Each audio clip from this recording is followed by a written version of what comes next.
So let's start the session.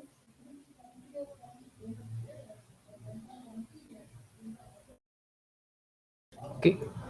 Hello world, my name is Geet Kaushik and our today's topic is competitive programming.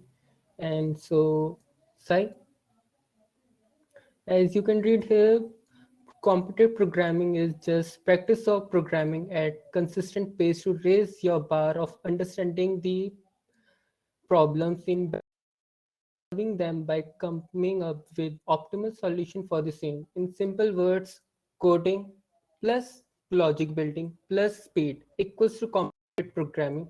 As you can see, our monkey fell is trying to code as hard as possible in so that he could finish his program. So let's do not disturb and move on to our further topic with Shiva. I guess Shivam is having some mic issue. Shivam, you're still not audible.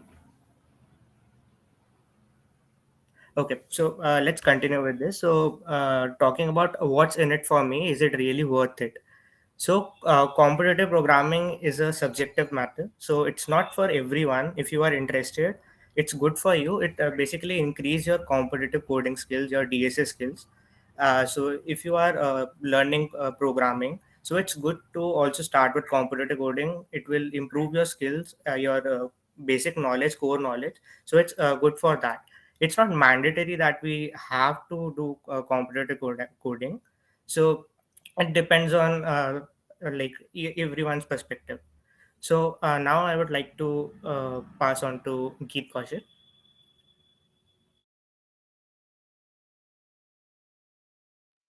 Thank you, Pranav. So our today's speaker, he is the founder of Coding Minutes and mentor and teacher of about 17,500 and a former SDE of Google, engineering lead at Scalar DTU, and he's passed out from DTU of 2016 IITT of 20.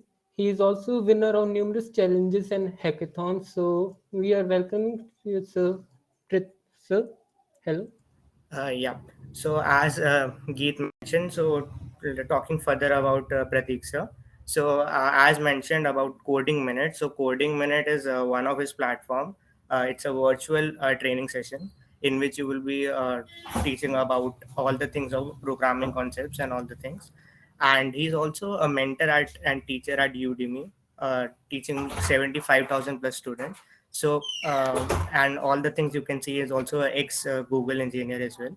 So you are in good hands right now, and I'm pretty sure by end of the session you all will be good with the concepts of competitive programming. And if you are new in programming, by end of the session I'm pretty sure that you will be able to solve easy level questions in competitive programming and improve your skills. So I guess he's already there in the meet. So Pratik sir, are you there? Yeah, we can see you now. Hi, Pranav. Thanks for inviting me. I'm glad to see people from Manav Rachna and other colleges also joining for this event.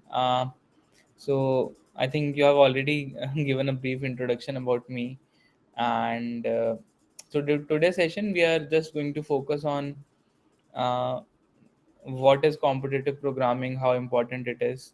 Is it already covered, or I don't know how long this session is going. Yeah, like we have just given a small glimpse of it, so it would be good if you can tell them in brief. Okay. So we'll talk about an introduction to competitive programming, and maybe we'll solve some puzzles or questions in the end as well. Okay. All right. Welcome everyone. Um, so maybe I can share my screen also.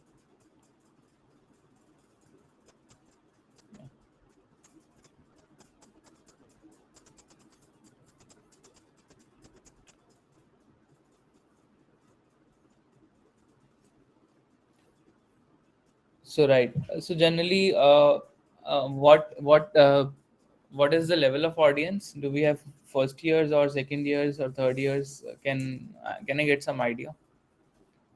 Majority of are from first year. Okay, so then we will talk in more beginner friendly terms. Okay.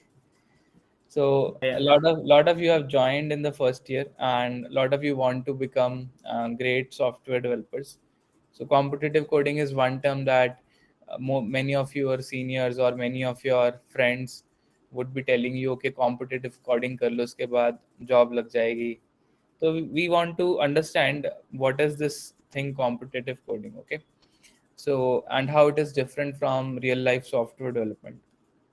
So first of all, you already have my introduction. I was working at Google. Now I'm full-time co-founder at Coding Minutes, where I make small courses to teach programming and also working with Scalar. So maybe we want to start with a small puzzle so that you start applying your mind, okay, from the beginning of the session. So we have a small puzzle for you. It's called as a hourglass puzzle. So what is an hourglass? So it's like a sand clock, okay, in which there is some sand, and this sand you're given two hourglasses. So this sand flows down into the other part, and it takes 11 minutes, okay. And there is another hourglass which takes exactly 7 minutes for the entire sand to flow down into the other part of the sand glass, okay. So basically you're asked, you want to, so basically you're given a problem and you want to solve this problem, okay. I want you to come up with some steps to solve this problem. Let's see who all can think of. I'm going to give you some time to think of, and you need to measure exactly 15 minutes. So if I give you two hour glasses, and one hourglass takes 11 minutes for the entire sand to flow down, another takes 7 minutes, and you want to time exactly 15 minutes, okay. आपको बताना है कि इनको use करके how can we measure 15 minutes. So let's see if anyone can come up with an algorithm, okay. So don't be shy, just think of and write answers in the comments, okay.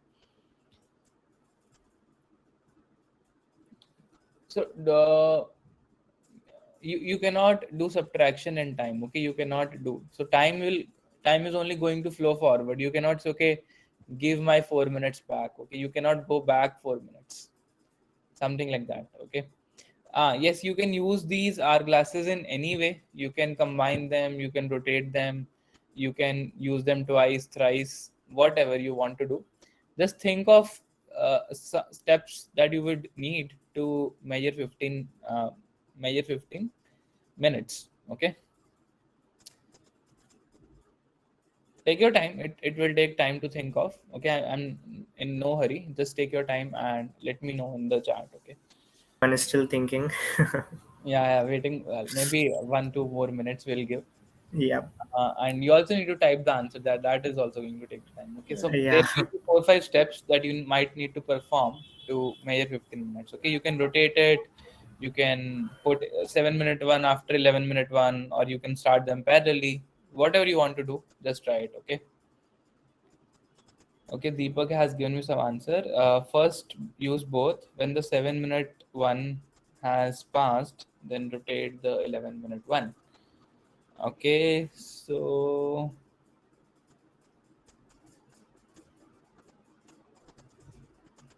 use both. Yes, we have to use both, but how? Okay, the question is how. How do we use both to solve this particular problem? Okay, use 7 minute one first. Okay.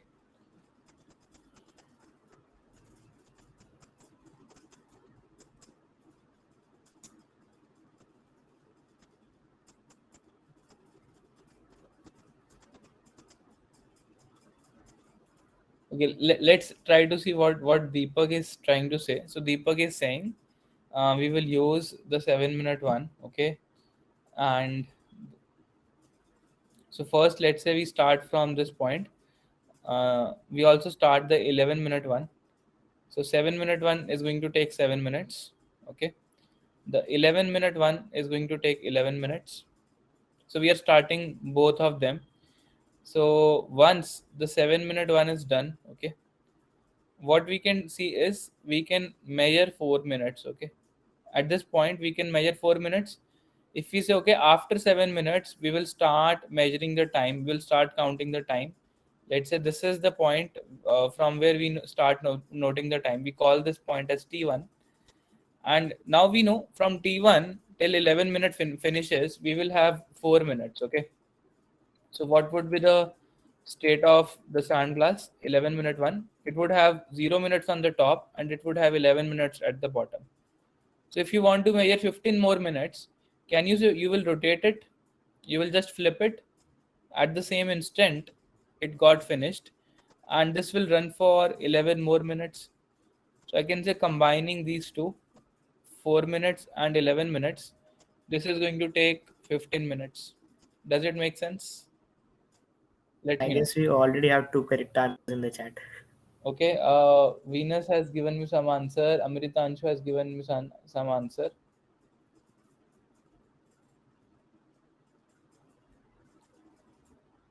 Okay, great.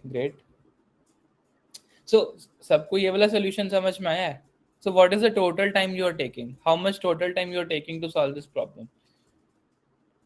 Okay, Avni has given me some answer. Great. So this total takes 22 minutes to measure 15 minutes, because we are also wasting the first 7 minutes. Okay, we are wasting first 7 minutes here. Is there a better way of solving this problem? Anyone who has suggested me some other way?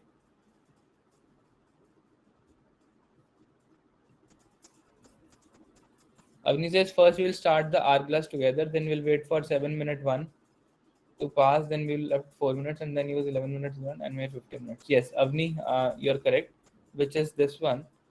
Jatin says rotate both instead of just one. Yes, so Jatin is thinking of a different solution. So let us also discuss what Jatin is trying to say. So we start both. Okay, so let's say this is the 7 minute one, and then we have the 11 minute one also with us. So after 7 minutes are gone, what we can do is this would have a state of 0 minutes on the top, 7 minutes at the bottom. We will rotate it. Okay, it will get again full, 7 minutes on the top and 0 minutes at the bottom. Now when this 11 minute one finishes, you have already measured 15 minutes. So can anyone tell me what would be the state of 7 minute hourglass after 11 minutes? Anyone who can tell me the state of the other hourglass after 11 minutes? Okay, I'll just erase it and draw everything again. Okay. So yes, so I'm saying we are running the 7 minute one. We are also running the 11 minute one. Okay. At this point, it becomes 0 and 7. We flip it, it becomes 7 and 0. We again, at this point, when we measure the state of 7 minute one, what would be the state? 4 minutes would have passed, okay, and 3 minutes would be on the top. So now, after 11 minutes, you want to measure 4 more minutes. How you can do it? You again flip this one, then it would run for 4 more minutes, okay. It would again run for 4 more minutes. That means this would run for 4 more minutes. So you have already measured 11 minutes and you are measuring 4 more minutes. So you are effectively measuring 15 minutes. Does it make sense? Does it make sense to you? Tell me yes or no. And what do you think? Which solution is better? The solution 1 or the solution 2? Come on, guys, tell me. Why 2 is better? Why do you think 2 is better? Okay. You got the results in the less time. Yes. So now everyone is getting an idea that solution which takes less time is better. Okay, solution which takes less time is better. Okay, so this is what is the focus of competitive programming. So competitive programming deals with framing solutions that can run efficiently and that can take less time to execute. Suppose you are going on a shopping website. Okay, so one website takes almost 3 seconds to do a checkout, another website just takes 1 second to do the checkout. Okay, so we can say, okay, the site which takes less time would have a better user experience because it is fast, it takes less time. Okay, so Apple every year comes up with newer versions of laptops. So what they improve the processing speed. Okay, they come up with hardware that improves the speed, but a lot of optimizations are also done on the software level. Okay, maybe you have written something in the OS that makes the loading of the OS faster. Okay, or maybe it is efficient in some sense. Okay, so most of the times a lot of software developers, they are working on problems involving optimization, and this competitive programming helps you to improve your skill of optimizing solutions to problems. Okay, so one of the common problems that you would often do in programming is, if you're a beginner, if you are going to learn about programming, so in the very beginning you will be learning about topics like searching and sorting. Okay, so one topic is searching, one topic is sorting. Okay, so a lot of real life problems use searching and sorting. What is searching? For example, you're given a list of numbers, 3, 6, 8, 1, 2, 4. If I ask you, okay, where is this number 2 present? Can you tell me how you are going to look at? Maybe I want to search for a number 2. How you find where this is this number in a list of numbers? Jatin says linear search. Okay, fourth index. That's great. 0, 1, 2, 3, 4, 5. Okay, binary search. You cannot use binary search here. Why? Because it's not kept in a ordered fashion. So basically, it's not it's like a random data. Okay, and if you have to search in the random data, you have to go to at every index and check where is this particular element. So you can say, okay, this element is present here. So you have to iterate over all the elements linearly. Okay, so can you tell me any application, any software, or any website where you often do searching, where this searching algorithm could be helpful? Any real life apps where you see searching could be helpful? Okay, almost everywhere. Okay, you have Google search. Okay, so Google search works in a little different way, but again, it's kind of a search. Yes, you search for products on Amazon.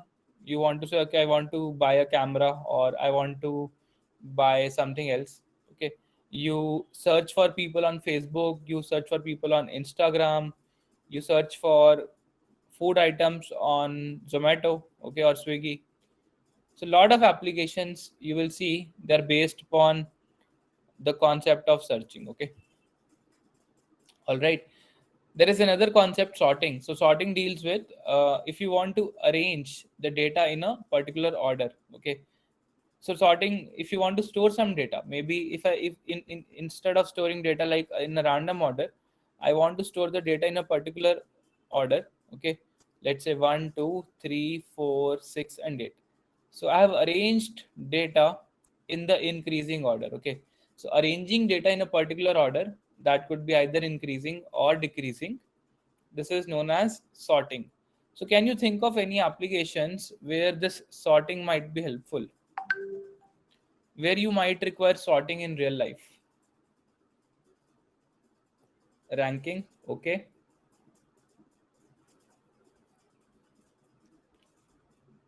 ranking of Google results. Okay, again, you get results on Google, and they need to be provided with some ranks. Okay, what is the first website, what should be the second website? Yes. Filter by price. Yes. So when you apply filters on Amazon, you say, okay, I want to order cameras in the price range 0 to 10,000, and they should be ordered from high to low or low to high. Yes. Ranking by reviews. Great. You can do ranking by reviews. Great. Okay, maybe you want to come up with a rank list of JEE exam. Okay, you want to sort all the students based upon their marks. Again, you will need sorting. Okay, and what else you can do? Okay,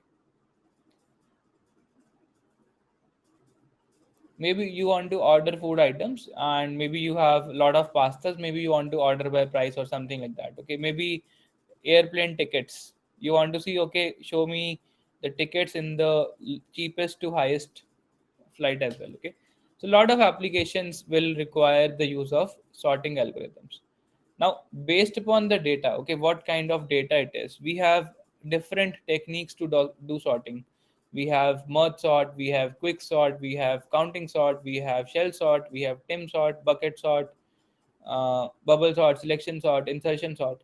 So there are lots of ways to do sorting. Okay, for searching there are two three common ways like linear search, binary search, which are used. So binary search works with sorted data, linear search works with random data. Okay, or even in a college library, if the books are randomly ordered, it would be very difficult to search for a given book. But if the books are alphabetically ordered in each of the compartments or racks, then you will see that finding a book would be easy. Okay, so finding a book would be easy if it is sorted. So similarly, searching for data in a sorted array or in a sorted list becomes easier. Okay, so sorting and searching, what are these? These are known as algorithms. Okay, and there are specific algorithms like linear search, binary search, merge sort we discussed. So all of them you will study as a part of your data structures algorithms course in college, even if you're in first year. Another example could be you have a fruit garden in which someone is collecting, let's say, apples, and those apples might need to be sorted according to their size or quality. Okay, another could be in an industrial application. Let's say there is a fish factory and they want to segregate the fishes depending upon their size. Again, you can build intelligent algorithms that can scan for the fish, the type of the fish. Okay, and accordingly they put it in a certain bucket as well. Okay, so shopping websites we have already discussed. Okay, now you may ask, okay, we have seen the applications where these kind of algorithms might be useful, but this is just a glimpse. Okay, there are so many algorithms and they're used in so many places. Okay, so for example, there could be an algorithm that searches.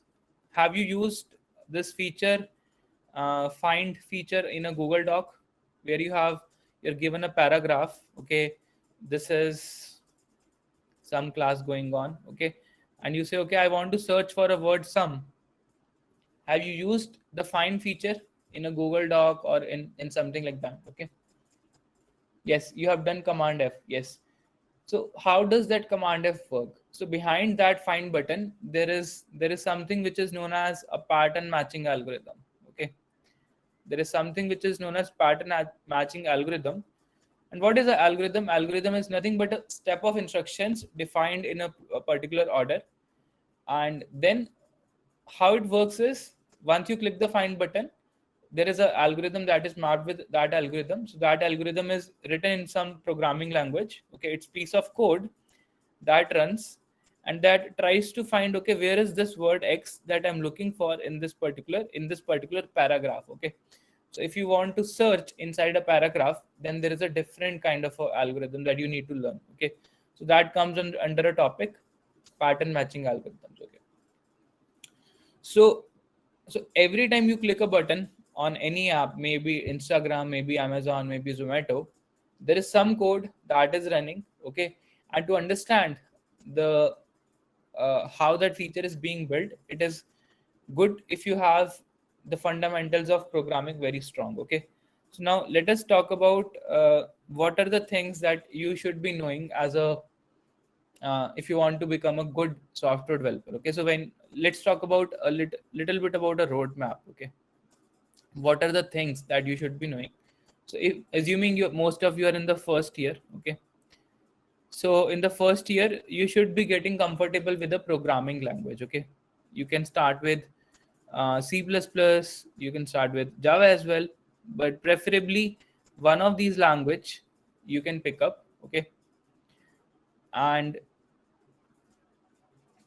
then you can learn about the basic concepts, um, like how to write a conditional statement, how to write a loop, how to write a variable. Okay, you need to learn about loops, variables, conditionals. Okay, and maybe you need to solve some simpler problems. Okay, how to find a prime number, how to find a GCD, how to print a pattern. Okay, so the basic concepts. Okay, so this is the first step towards competitive programming. You should be learning the syntax of the basic programming language, and you should be solving some basic problems. Okay, next, in your, I think, third semester, when is your data structures course, Pranav?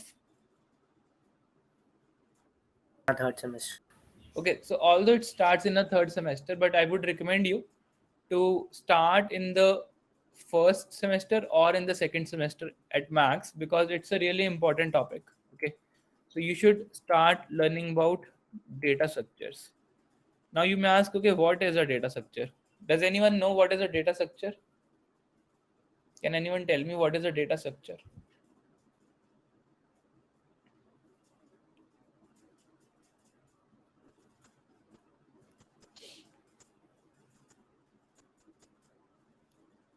Storing the data. Okay, so data structures are basically the containers, different type of containers to store the data. Okay, so there are different containers to store the data. Now you may ask, why do we need different kind of data structures? The reason is different applications need to use data in a different manner. Okay, yes, there are different containers that store data in a different manner. For example, you want to go to Zomato, okay, and you want to see what all restaurants are available. So what you see in your app is, you effectively see a list of items. Okay, you say, okay, this is restaurant R1, this is restaurant R2, this is restaurant R3. So this list is nothing but list of boxes stored somewhere in the memory. Okay, and that is, so it is nothing but a very simple list or a array kind of a data structure. But let's say you go to an application like Facebook, where you see, okay, this is me and I'm connected with some friends. Okay, let's say my friends are ABC. They are also connected with someone else, let's say DEF, and let's say D and E are also connected. So it's a huge network. It's a huge network. So now, if you store everything, this one as a list, okay, if I store it like this, me, A, B, D, C. So do you think by storing all the persons in the form of a list, and will I be able to build the algorithms? Suppose I want to find out who are the friends of A. Okay, who are the friends of A? Will it be easy by looking at this graph, or will it be easy by looking at this list? What do you think? Okay, so we have something that helps us to store the information which is in the form of a network. Okay, we call this as a graph data structure. Okay, we call this as a graph data structure. So we have seen an example of a list data structure, we have seen an example of a graph data structure. So now you're realizing why do we need different data structures? Because different algorithms would require data to be stored differently. Okay, and these data structures help us to build efficient algorithms. Okay, so you need to learn about the basic data structures. So what all data structures you should be learning about? Let us talk about the data structures that everyone must learn. Okay, we have not jumped into competitive programming, but the data structures that everyone should learn, let's talk about those. So you should learn about arrays. Okay, you should learn about lists, you should learn about stacks. Okay, you should learn about queues. Okay, you should learn about um, what you should learn about something known as heaps. You should learn about trees, you should learn about graphs, and one more important data structure which is called as trie. So these are the very fundamental data structures that everyone, irrespective of you want to go into competitive programming or not, you must be learning about, okay, because they are very important for the perspective of interviews as well. And once you know them, it will be easy for you to jumpstart competitive programming. After this point, you can start into the competitive programming thing, okay. So these are the basics, okay. So by the end of the first year, you should be comfortable with all these data structures to great extent, okay. Any doubts or any questions you have, keep on asking, okay. Now what is a queue? A queue is a very simple data structure. Let's look at what picture we have in our mind for a queue. Suppose you go to a bank, okay, and in the bank you want to maybe withdraw some cash. So what do? People stand in the front of the person who comes first. He'll stand in a line. The person who comes next after it, he'll stand behind. The person who is coming next would be standing behind, okay. So in queue, what happens, the data is coming in, okay, and now let's say someone comes, so it is added from the rear end, okay. It is added from the rear end. And what happens is, if this person gets a cash, it is getting removed from the front of the queue, okay. So each data structure has a special property of its own. So if this person is getting removed, it is getting removed from front. So all these data structures will support operations like addition of new data, okay. They will like, you can do insertion, you can do deletion, okay, and you can do searching. So these are the three main operations that every data structure supports. But every data structure has its own way of storing the data. It has its own way of ordering the data, okay. It has its own complexity of searching. It has its own complexity of deletion. Now you may ask, how to learn? Don't worry, I will tell you how to learn, okay. Yes, I will tell you a good platform also. Deepak is asking about what is try and heaps. Okay, we'll tell you. So now you may ask, okay, where do we need a queue in a software? Okay. Has anyone uploaded a video on YouTube? Anyone has uploaded a video on a YouTube? Ever? Or let's say on Instagram, have you uploaded a reel? Okay. So what might be happening on the server is, let's see.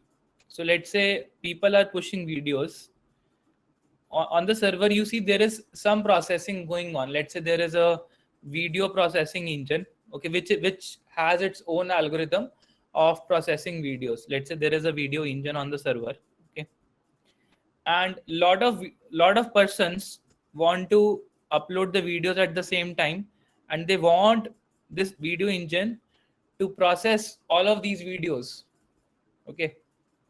So what happens in processing? It might be changing the resolution. It might be, YouTube might be checking if the content is fine.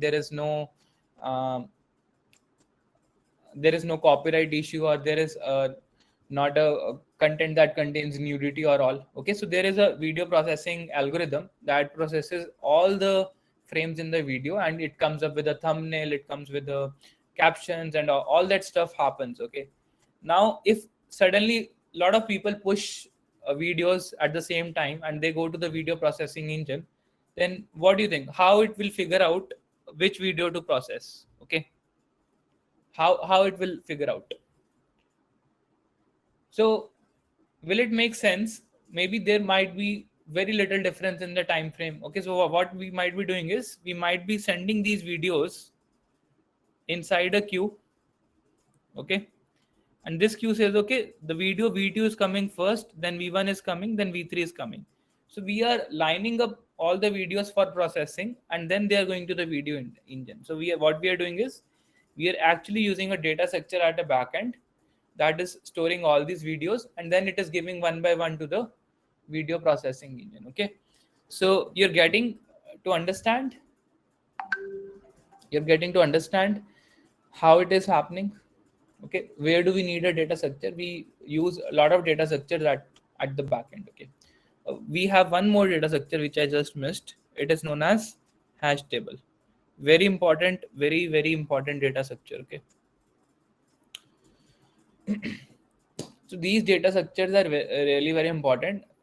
If you're preparing for FANG, or if you're preparing for product companies or service companies, any type of companies you're preparing for, every company is going to ask you questions on data structures. Okay, and this is not something that you will say, okay, I will just study 2 months before the interview and I will be able to clear it. Okay, there are lots of variations in the problems that you would be doing, and that will help you to improve this skill. Okay, it's not like you can learn and then you can just speak in the interview. It's something that you have to do hands on. You have to try again and again. Okay, now what is competitive programming? Now let's come to the third thing, that is,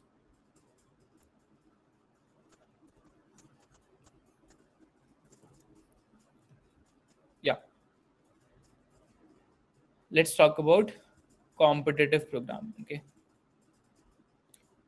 so competitive programming is all about building algorithms using these data structures. Okay, building algorithms, okay, using these data structures in a sporty environment. Okay, what do by I mean by sporty environment?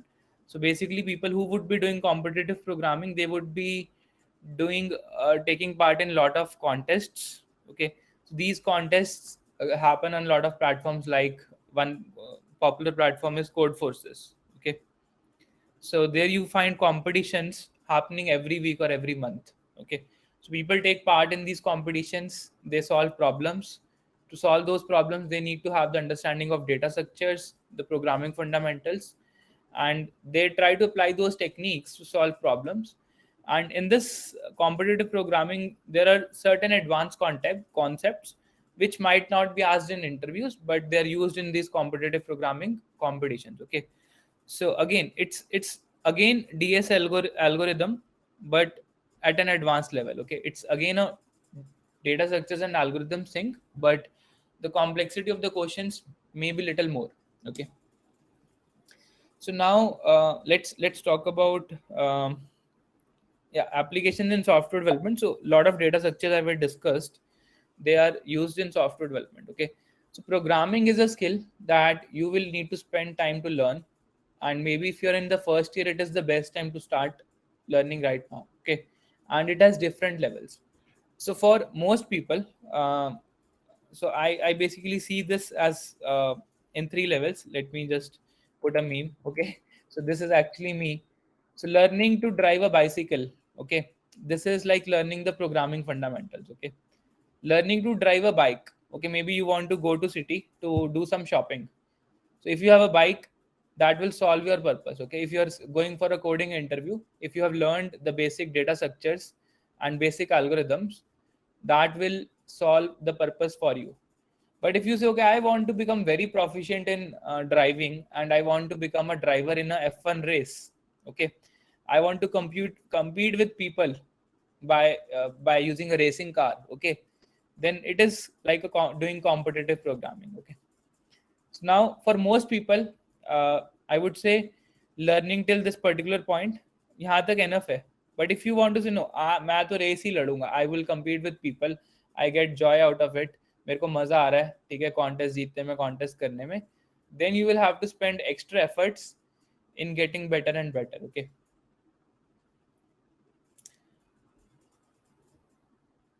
Yes, EC students, environment students, everyone can learn these topics, and you can go into uh, this one as well. Okay, so now a lot of people are asking me, so this thing we have discussed, all software applications have one thing in common, and that is data. Okay, even if you talk about an application like camera, okay, that is clicking pictures for you.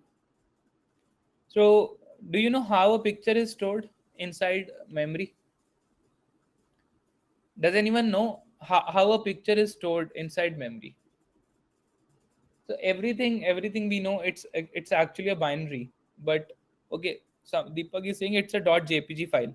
But have you ever wondered how this JPG file is stored? Okay, so each image is actually nothing but it's a grid. It's a grid of colors. Okay, it's a matrix. Yes, it's a matrix. Each picture is nothing but it's a matrix. So someone says, okay, I have a HD picture. It basically means it is like, let's say it is of the size 1080 by some resolution, maybe let's say 720 or something like that. Okay. You might have seen these kind of resolutions on YouTube. So what does it mean?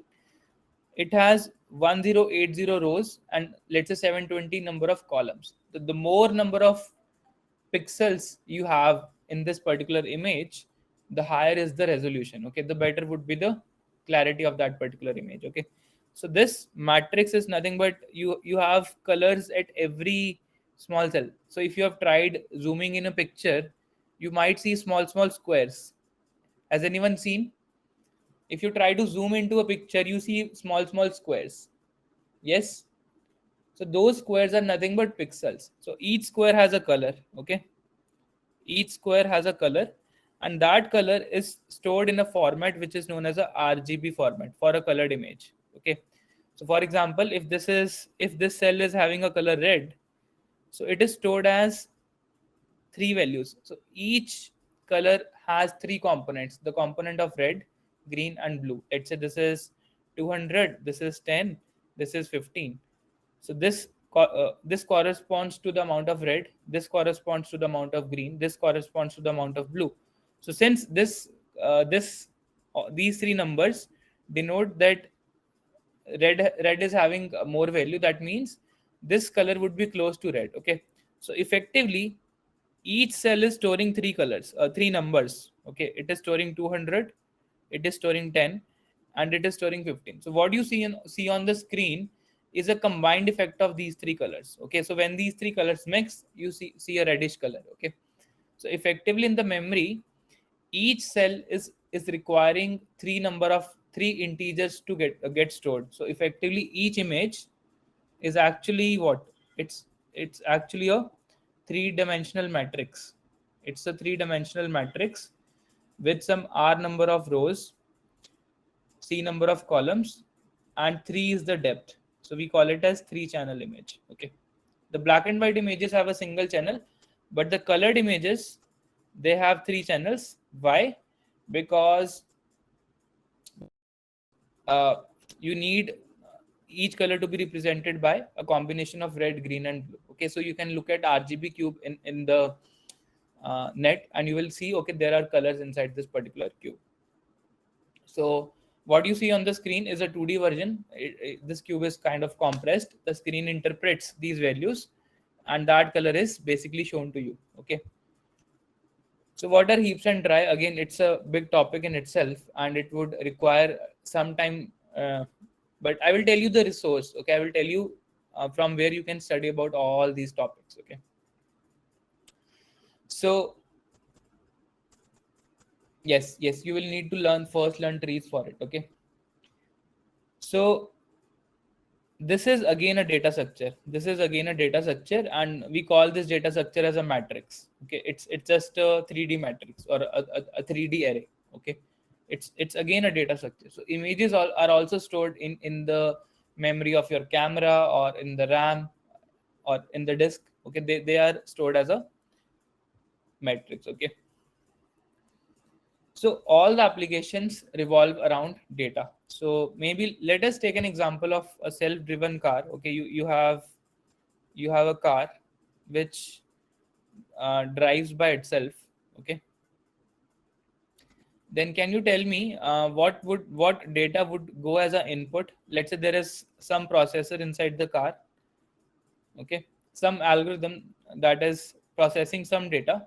So can you tell me what goes as an input to the algorithm and what should be coming as an output of this self-driven car? You need to tell me in terms of data. What data would be input and what data would be an output for a self-driven car? Okay.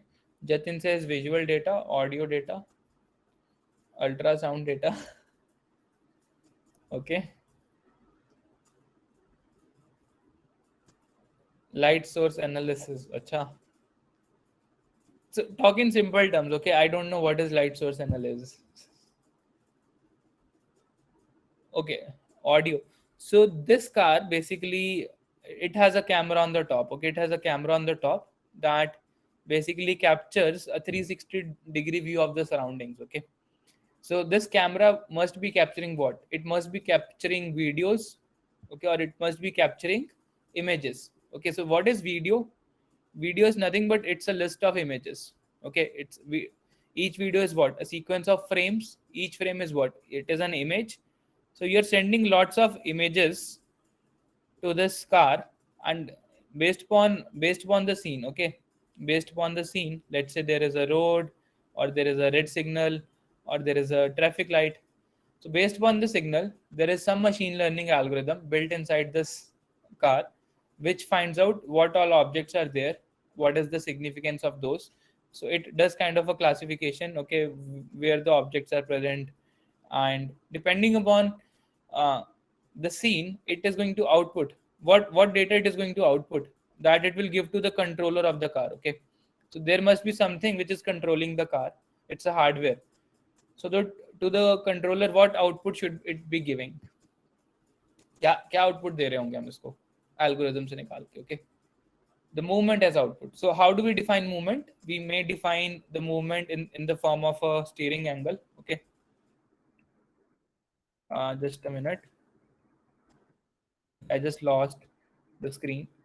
So input is like what? Input is like images, okay, which is again a matrix. In the output, we are telling, okay, what should be the speed of the car? Let's say 40 kilometer. What should be the acceleration of the car? Maybe 5 kilometer per hour. Should we apply brakes or not? Okay, so maybe it should be a boolean value, let's say false. We should not apply brakes. What should be the steering angle of the car? Okay, let's say I want to take a turn at 30.5 degrees. Okay, so it is again outputting data, and this data is of different form. Like this is an integer, this is an integer, this is a boolean. Okay, this is a what? This is a float. So this is again, these are basic data types that you're going to learn when you're going to learn about the programming fundamentals. Okay, so again, basic data types. So you can see every application that I'm talking about, it revolves around those concepts that you're going to learn in the programming fundamentals course or in the data structures course. Okay, so it becomes a really very important topic to learn and master DSA. Okay, so first, programming fundamentals, second, data structures, third, competitive programming. That involves advanced DSA. Okay, advanced DSA. Okay, so okay, now you may ask, okay, why do we so where does this CP helpful? Okay, so CP is helpful if you are preparing for online competitions. So online hiring rounds, if you prepare for online hiring rounds. Okay, so that is one area. A lot of good companies, they will conduct a competition. If you are going to apply to Google offline, off campus, so they will hire through this online competition. Okay, if it is not coming to your campus, or if you're going to apply to DirectEye or Coordination or Amazon. So this is where this competitive programming thing will help you.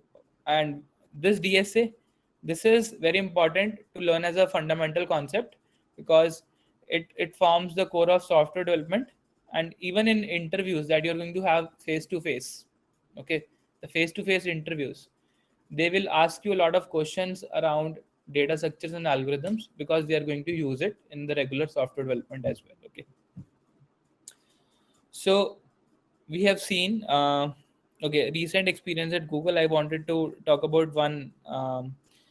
So basically, I was working on a problem on the backend in which there was some data that needed to be searched in emails, and we needed an efficient data structure to store them. So we basically implemented something using a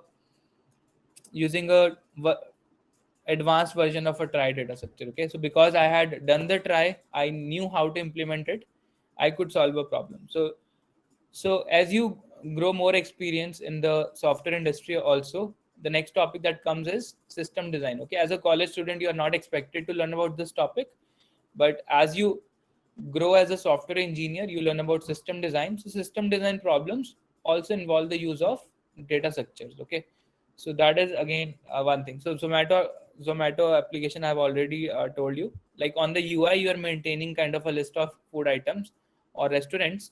On the back end, to do the searching, you might be using some other data structure to efficiently search for a food item or for a restaurant or to do the ranking. Okay, then let's talk about an application like Google Uber. Okay, so when you use something like a cab booking app, again, what happens is, suppose you are here and you want to book a cab, so you find out, okay, what are the nearest possible cabs.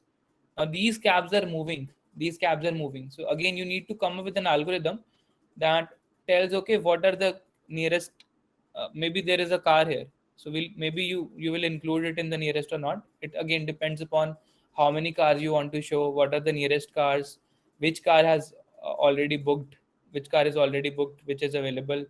Then you want to go to a certain location, then you need to find out, okay, what route should I follow.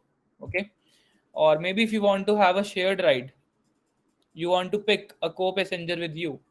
Again, in that case, you might not be dealing with the shortest path, but you might be dealing with a path which is common to both of you. Okay, so again, it involves a lot of thinking. How do we modify an existing algorithm so that it can serve our purpose? Okay, it again, if you are doing competitive programming, so solving problems of this sort will help you a lot in building a problem solving mindset. Okay, so I hope you're getting what I'm trying to say. So if you want to solve complex challenging problems like these, maybe making the Uber algorithm more efficient or designing something like an Uber, it will come with a lot of practice, and competitive programming helps you a lot to sharpen your mind. Okay, and even in computer vision, so this example illustrates, like in a self-driven car, we are trying to figure out where the objects are. So what are the pixel wise boundaries of these objects? And this earlier was done using a graph algorithm. Again, let's talk about this graph data structure. So effectively, if you have an application, like a very simple application, okay, let's say you draw something on the paint and you want to fill maybe red color inside this apple. Okay, so what effectively you do is, you have, if you try to look at, you will have boundary cells which are black in color, and you have cells here which are connected. So maybe you want to fill red color here. Okay, so what you might be doing is, there is a popular algorithm which is known as flood fill. So even an application like paint or something,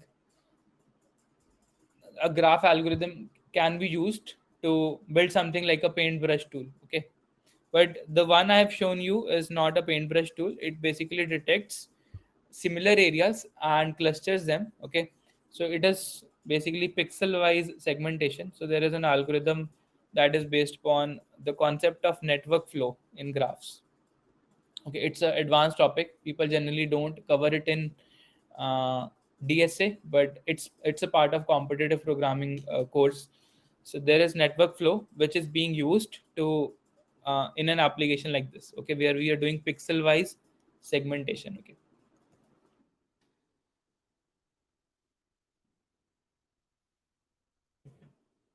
so graphs are also used in databases. For example, if you want to build something like Facebook, so as I discussed, the people would be stored inside a database, and there is something which is known as a graph database, which is based on the concept of graph data structures. Okay, and there these algorithms can be used. Okay, so what would be my final advice for you, those who are going to start into the competitive programming?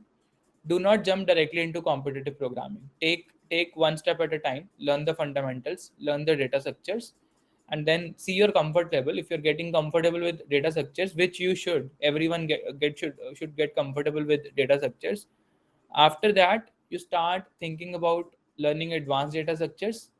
If you think, okay, this is something I'm not enjoying, I'm getting bored out of data structures, then you can also explore other fields like web development, Android, machine learning, UI UX. There are so many areas. Okay, but if you think, okay, this is something I want to do, I want to do competitive programming, I want to do brain exercises. Okay, then what are the benefits? It's a good brain exercise. It's rewarding. It will help you a lot in coding interviews. Okay. So coding interviews of top companies. Okay. But if you talk about great startups, they are also hiring people who are very good in development. Who one maybe you know Android very well. Again, you have a very good scope of getting a good job. Okay. So CP is not just the only thing that will help you get a job, but people who do well in CP, they they will surely get one or more great job offers. Okay, from the big companies.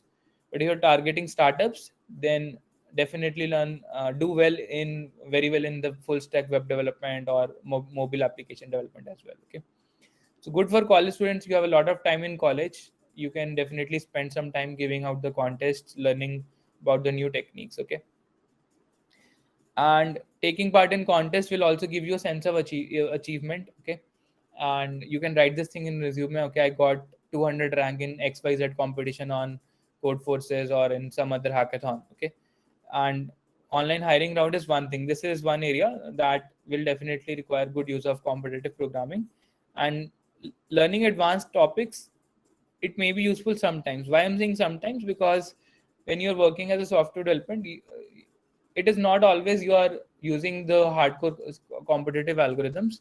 So having a knowledge is good, but they're always not helpful. Okay, if you're building something on the UI side, competitive programming is not going to help. Okay, if you are building something on the backend, it may or may not be used. Otherwise, a lot of applications are based upon simple use of data structures as well. Okay, so it's very rare that you would be using complex data structure in a particular application, but having a knowledge is always helpful because you can know the pros and cons of a different approaches. Okay, yes, Kanishka, you can make your own algorithm. You don't need to memorize any algorithm. You just look at what all algorithms are available and what problems they solve. Okay, but the most common algorithms, once you learn and practice, you will already get them onto your tips. Okay, so something like network flow or convexel or segment tree, they're pretty advanced topics. You do not need to memorize how it works. Okay, or the pattern matching algorithm that I talked about, so that is basically KMP algorithm. It's a very complex algorithm, so someone has already invented it. You should know how to use it. That's it. Okay, but you should know what is KMP and where it is used. Okay, that is the expectation, but you do not need to memorize each and every step of every algorithm. Okay, so in most problems in competitive programming, you would be devising your own algorithms. You would be thinking, okay, ये question है, इसको कैसे solve करें. ठीक है, you would come out with certain steps. Then you may think, okay, I can maybe improve this part a little bit by adding a data structure here. Okay, that will reduce the time complexity of my solution. Okay, so but if you choose the other way, if you say, okay, I don't want to do competitive programming, I'm not good at maths, I don't want to spend so much time uh, brainstorming on these questions which I'm not enjoying, then definitely explore software development like the web development, mobile development. So it's more real, it's good for society. You can build some products, you can build some projects that you can add into your resume. Okay, and you build real apps for real users. Maybe you want to build something like a music streaming app. Okay, that uses some API and streams music on your mobile phone. Okay, or maybe you want to build something that helps you to stay organized, maybe something like a scheduler or a timetable. That is also fine. Okay, so it's not always the case. As a college student, you are not expected to come up with a startup idea. You can make anything that you like. Okay, you take inspiration from any app, you try to make a clone out of it and learn all the tools and technologies that might be helpful to build that particular app. Okay, and there is again a lot of learning. You see how real software is built and shipped. Okay, and you will get to face new challenges every day. So that is another thing you should focus upon. So now you may ask, so how should we balance our time? Okay, so basically depending upon your taste and interest, you can maybe spend 60% time on DS algo. Okay, and 40% on web development. Okay, or you might be doing 90% DSA and CP and maybe 10% of web. Okay, so this, I would say, it's a bit skewed ratio. Okay, keep it like 75-25. Okay, or maybe if you do not enjoy this, keep it 50-50. Okay, so either way is fine. Okay, the thing is, you have to become very good at something that is of that can help you to get a good job as well, okay? Or maybe you want to build your own app as well, okay? So the idea is, if you're doing web development, you should be able to say, okay, I'm in the top 10% of the web developers in my college, okay? Or if you're saying I'm very good at CP, I'm in the top 10% of the coders in my college. So if someone conducts an online round, I would be able to solve these many questions, okay? And it will come with practice, okay? From day one, no one is an expert, okay? So it's good that in the first year, should you learn web development as it is a dead career? No, it's not the case, Jatin.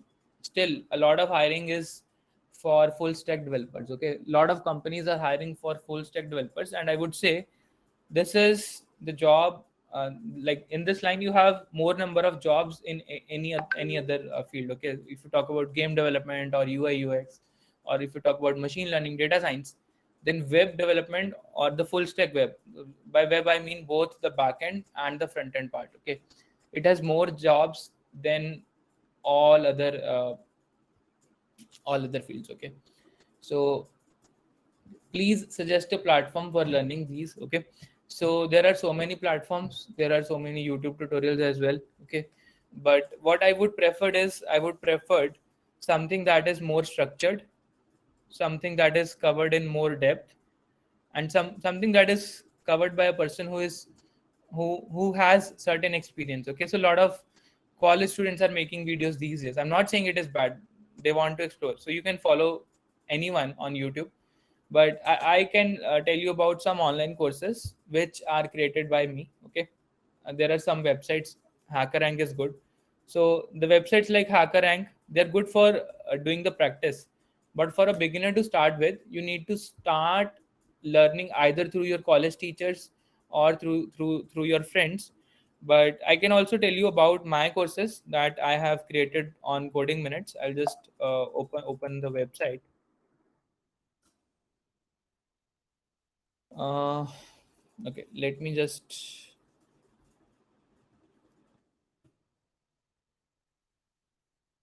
So basically, I'm taking these courses on Udemy, okay? But I have created this website so that you get to see all my courses in one page, okay? So for beginners, I'm recommending three courses. One is the first course for programming fundamentals, that is C++ for beginners, okay? So we started this around a few months back only. So we are building this course, okay? This is the first course that I would recommend to learn the fundamentals, okay? Right now, if this course is not there, but this would come in 2-3 weeks at max, okay? By November, and this course would come. So once you're comfortable with the basics, the second level, as I was discussing, it is about data structures and algorithms, okay? This is the second course that you have to do. This is the second course that you can do to learn all the data structures. So you are asking about heaps, trees, tries. I cover all the topics, how this data structure is built, how to insert data, how to search data, everything in great detail in this course, okay? And the third course, if your goal is to prepare for interviews, so this you should do after doing the basic DSA course. This is the third course, and this is focused for interview specific preparation, okay? And again, in this course, you again have data structures, but problems on those data structures, how to use a data structure to solve a particular problem, okay? So website is codingminutes.com. And if you talk about what is the price of each course, so this, I'm not like, the goal of starting Coding Minutes is not to make profits, okay? So in the market, you will find courses in the range 20,000, okay? You might find courses in the range 30,000, 40,000, okay? But we are just charging how much? We are charging 360 rupees for each course, okay? On the offer days. On a regular day, it will cost you less than 500 rupees, okay? So if you do three courses with me, I will charge you less than 1,500 rupees for the entire course, okay? It's like a lifetime access along with some doubt support that is provided by TAs, and you will have practice problems, everything inside the course, okay? You would be getting everything inside the course, okay? So these three courses are sufficient for most people, but if you want to dive deep into advanced topics. So I'm creating courses like competitive programming. It's going to be a very rigorous course. It is coming almost in a week, but this you should be doing little later on, okay? Or if you want to do some very specific applications of graphs, okay, you want to say, okay, I want to learn network flow, I want to see network flow कैसे काम करता है, तो उस पे अगर आपको questions चाहिए तो there is a graphs course also. But जो 3 कोर्स मैंने आपको बताए, like they are must for everyone. You can do it from my website, you can do it from any other website, you can do it from YouTube. It's totally your wish. But I have been making courses since almost 5-6 years, so I know what topics are important, okay, what is asked in interviews, and yeah, so they're pretty good courses. I would recommend, okay? So apart from it, you can practice on any platform. So for interview questions, LeetCode is a good platform, okay? For competitive coding, Codeforces is a good platform. If you want to start as a beginner, you can start with HackerEarth or HackerRank, okay? So these are few platforms that you can use. But if you want to study from video courses, then these are the courses that I have been creating. I would be creating more courses as well. As you like enter second year, you will find ML courses, web courses as well. But they will take some time to come, okay? But right now, out of these 3 courses, the 2 courses are already there. 2 more courses are coming soon, and they will be available in November, okay? Devansh, CP course aa jayega in at max 10 days. I'm already working on that course, so it would come for sure, okay? So I hope कुछ doubts आप लोगों के clear हुए होंगे competitive programming को लेके, and अभी भी अगर कुछ बच रहा है तो we can have an AMA session and we can ask you can ask questions as well, okay?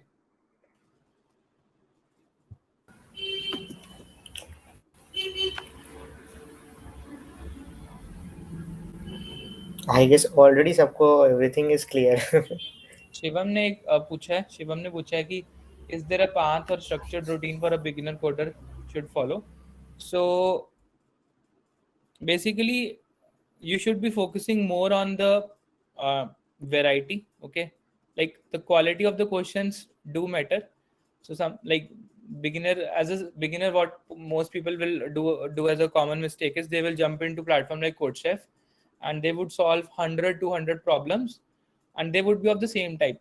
They would be math based problems, pattern based problems, loop based problems. So solving a lot of questions of the same type does not help. You should focus on quality as well as breadth, okay? That is variety of the questions, okay? So आपने data structures पे 100 questions cover कर लिए हैं, but उसमें 3 ही data structure cover हुए हैं, then it is not going to help. So someone has skipped try, और try का ही क्वेश्चन आ गया, then what you are going to do, okay? So what are heaps and try? So Deepak, it's a pretty advanced topic. So if you want to learn, you can take up my course on data structures, this one, or you can you'll find the YouTube videos as well. तो आप एक बार उसे देख सकते हो. Right now to cover this topic in the class would not be feasible, okay? What are some examples of advanced data structures? Okay, so advanced data structures may an example could be a segment tree, okay? It could be binary index tree, which is also known as Fenwick tree, okay? It could be B tree, and some there advanced algorithms as well, जैसे game theory के algorithms होते हैं, या advanced DSA में हम disjoint set union की बात करते हैं, ठीक है? सो वो भी एक तरह का डेटा स्ट्रक्चर है, ठीक है? It's advanced data structure you can say. So why I am saying they are advanced, because commonly ये इंटरव्यूज में नहीं पूछे जाते हैं, ठीक है?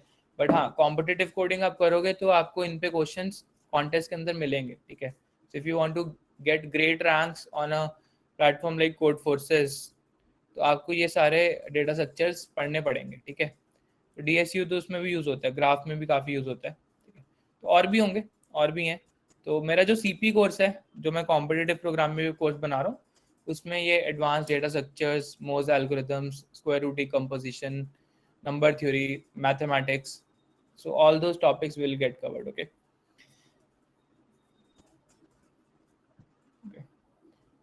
यार कोडिंग मिनट्स जो मैंने स्टार्ट किया है सिर्फ स्टूडेंट्स के लिए स्टार्ट किया है, तो जो आपको यहाँ पे प्राइस दिख रहा है 360, ठीक है? After Udemy's cut what we get is just 70 rupees, okay? तो हमें बस 70 रुपीज़ पर एक कोर्स से मिलते हैं, एंड उसमें हमने TS को पे करना है, मार्केटिंग को पे करना है, तो हम इससे प्रॉफिट नहीं अर्न कर रहे हैं, सब आपके बेनिफिट के लिए हमने लॉन्च किया है. If you want to take benefit from coding minutes, this is your time, you can take. Otherwise, if you want to go with a lot of free resources or any other paid courses, you are free to. Okay, but so that's all for today. So programming questions यार मैं आज नहीं cover कर रहा हूँ because again it will take a lot of time to get started and everyone has a different level. So but given if you enroll in one of my online course, you will surely get a lot of knowledge and practice as well. Okay. Yeah, there is one last question Kanishka is asking. Is NVIDIA DLSS and AMD supercriticality based on algorithms?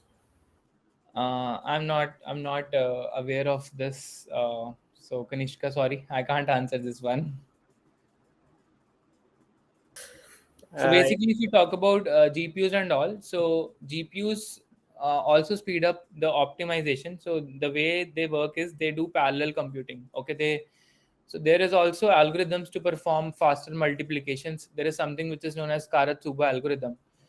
So it helps you to multiply matrices very fast. Okay, so the GPUs that you're running, the hardware is optimized to run those kind of parallel algorithms. Okay, so that is what I know, but exactly what use case you're talking about, I'm not sure.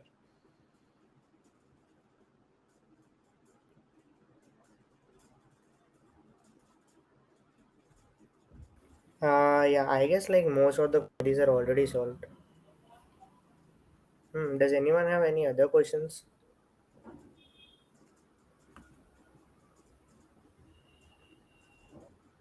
Yeah, I guess Pratik, you have solved everyone's query, and like, I hope All right. everyone like now know what competitive coding is and how to start. All right, guys. So I'll sign off then and wish you all a very happy Diwali and a safe Diwali. And maybe if we get a chance in future, we'll meet again. And thanks, Pranav, for inviting me. Thank you, And Pratik, for and joining us. Yeah, Thank you, Pratiksha. Thank you, Pratik sir, for it. thank you, Sairam. Thank you, Geet. Bye bye. thank you for joining. Bye bye. Yeah, Sairam, can you please share the slide?